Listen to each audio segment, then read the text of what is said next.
Sæl, ég heiti Ragnheiður Harpa Arnardóttir og ég vinn sem sagt hálfleiti á sjúkrahúsinu það hérna, það er að segja á Kristnesi, Endurhæfingardeildinni, og hálfleiti upp í HA sem dósent þar. Og við ætlum að halda okkur bara áfram hérna á hjúkrunarheimilunum. Nema nú ætlum við ekki að horfa á síðasta matið, heldur fyrsta matið sem var gert þegar fólk flutti inn á hjúkrunarheimili á ákveðnum tímapunkti. Það er ýmislegt sem hefur áhrif á það hvernig maður þegar maður kemur inn á hjúkrunarheimili og þar á meðal þessi stanslausi skortur á hjúkrunarplássum sem við erum alltaf að heyra og hvað er mikið til að úrræðum heima og svo líka ýmsar reglugerðir. Og þess vegna datt okkur í huga að athuga bera saman 2 tímabil fyrir og eftir ákveðna reglugerðarbreytingu sem var gerð í lok árs 2007. Ingibjörg Hjaltadóttir, Árún Sigurðardóttir og Kjartan Ólafsson voru með mér í að vinna þessa grein og það er rauninni Ingibjörg sem er fyrsti höfundur og þetta fer bráðum að birtast í læknablaðinu þessi grein. Við vitum öll bakgrunn að þessu, við erum að verða langlífari og það er alltaf þessi eilífi skortur á hjúkrunarrýmum. Og það kom sem sagt ný reglugerð vistunarmat sem gerði þetta svolítið strangara. Maður þurfti að vera orðin veikari að sömu leyti með þetta til að fá að koma inn.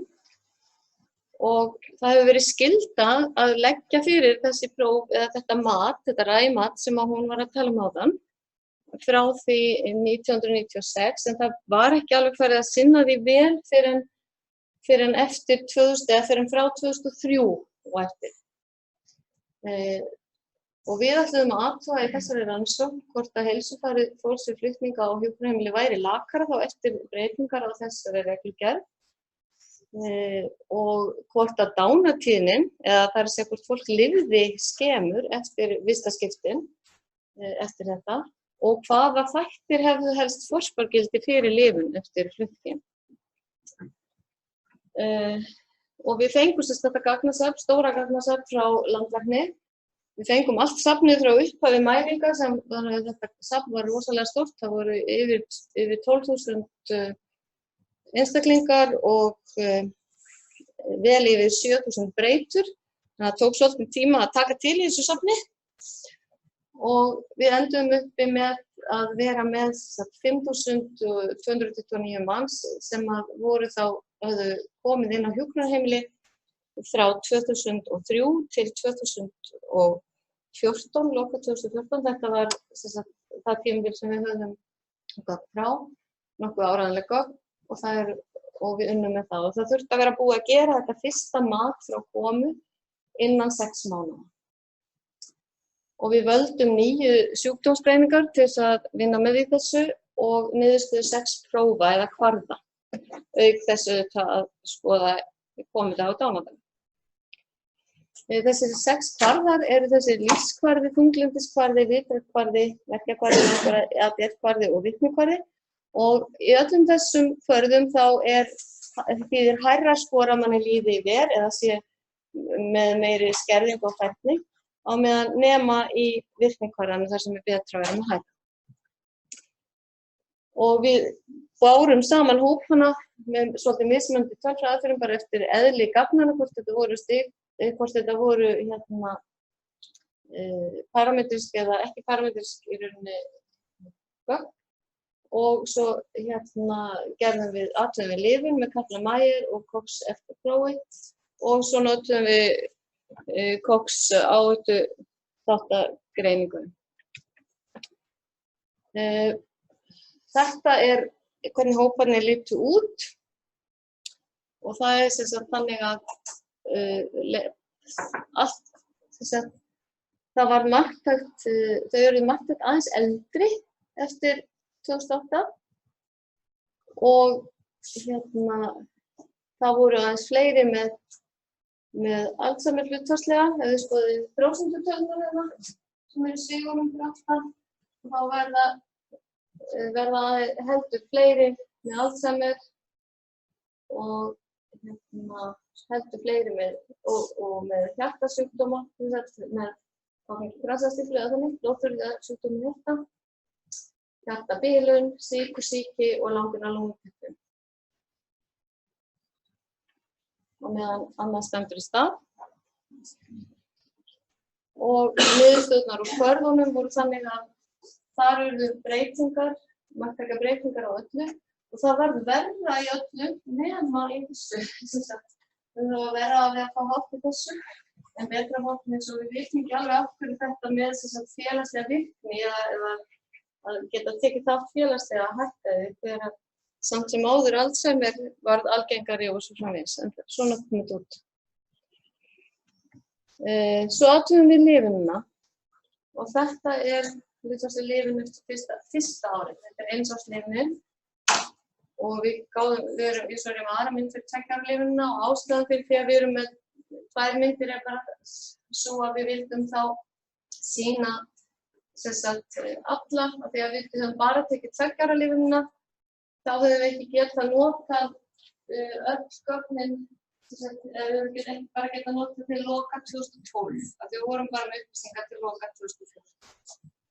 Þannig að það eru aðeins fleiri í þessu líkani, eins og líkani heldur við tökum.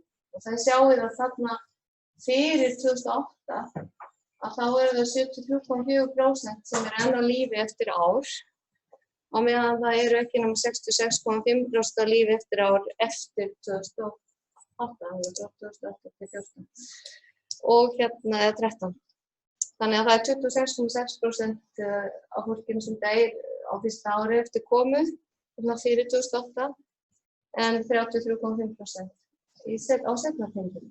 Þannig að þarna var mjög marktækur munur á lyfum og eins var það auðvitað fyrir 2 ára lyfjuna. Þannig að á fyrir tímabilinu að þá voru 56,9% enn á lífi eftir 2 ár en ekki nema 49,1% lífi á lífi eftir 2 ár í seinna tímabilinu. Þannig að þá er dánartíðnin 2 ára dánartíðnin komin yfir helming. Þannig að það er innan við helmingur sem er á lífi eftir 2 árum eftir komu á hjúkrunarheimili á síðara tímabilinu.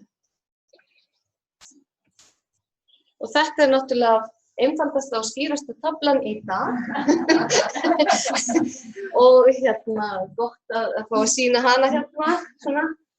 En ég reyndi að merkja þarna það sem var kannski mikilvægast. Að vísu hefði ég getað merkt líka kom frá.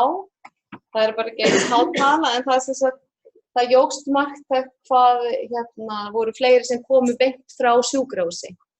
Og ég reyna að útskýra þessa töflu aðeins. Þá er hazard ratio, áhættustuðullinn. Hann er alls staðar marktækur þar sem er feitletrað. Og þetta eru kontrollbreyturnar sem við notum, það er aldur, kyn og BMI og hvort maður kom frá sjúkrahúsi eða ekki. Og þetta er niðurstaðan úr því þegar við vorum ekki búin að setja neitt annað með.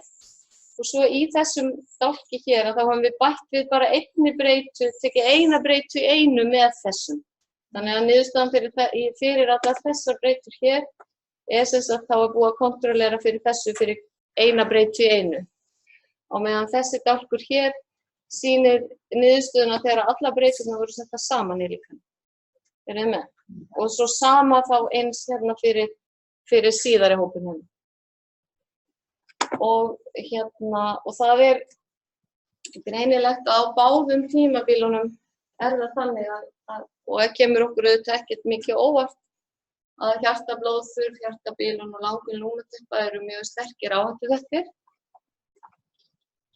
Hvort sem að lítur á það einn og sér með kontrollhlutunum eða hér að vísu hjartabilunin út þegar hjartablóðþurrðin var komin inn og ekkert skrítið við það því þetta tengist. Og það var bæði á fyrri og seinni tímabilunum og ég vil ennþá skýrara á seinni tímabilunum. Og auk þess voru allir þessir færnikvarðar, þeir voru líka mjög marktækir í þessu samhengi, sumir til góðs og aðrir til lífs. En það er langvinn lungnapípa til dæmis sem er mitt stóra hugðarefni í lífinu. það var mjög mikil aukin áhætta á því að deyja innan þessi tafla er bara fyrir einsárslífunina, áhættuhættir fyrir einsárslífunina. Ég ákvað að vera ekkert að leggja okkur á 2 töflur af því þetta kemur rosalega líkt út en við gerum svona dæmi fyrir einsárslífunina. Þannig að þetta svona lítur þetta út og en af því að ég hef svo mikið áhuga á langri lungnakreppu þá langar mér líka til að segja það að það var einn viðtalinn sem spurði okkur sérstaklega því hvers vegna er að astma sér og langri lungnakreppu sér. Þetta er svo skyldir sjúkdómar. En það er vegna þess að við vitum að greining á langri lungnakreppu hefur batnað mikið á undanförnum árum. Áður fyrir fengu bara allir astmagreininguna á heimilinu. En þrátt fyrir það að við sáum í fyrstu töflunni að langri lungnakreppa hafi aukist þó nokkuð, þá hafi astmagreiningum ekki fækkað. Þannig að þetta er sennilega sönn aukning á lungnakreppuna af því að það eru fleiri sem hafa verið duglegir að reykja sem eru orðnir gamlir. En það kemur auðvitað aðeins inn í það líka að það eru fleiri sem fá rétta grein.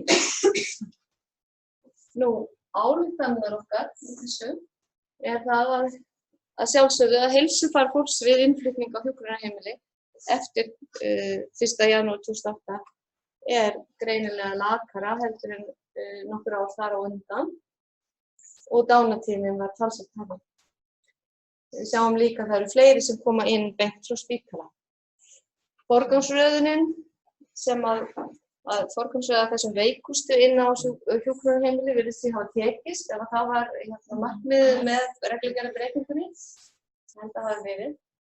En það er þá líka þannig að við þurfum að líta til þess að umönnunarþörfin á hjúkrunarheimilum hefur líklega aukist að vissu leyti og einnig breyst. Að það er orðið meira líknandi og lífslokkandi. Þannig að það þarf kannski að huga því.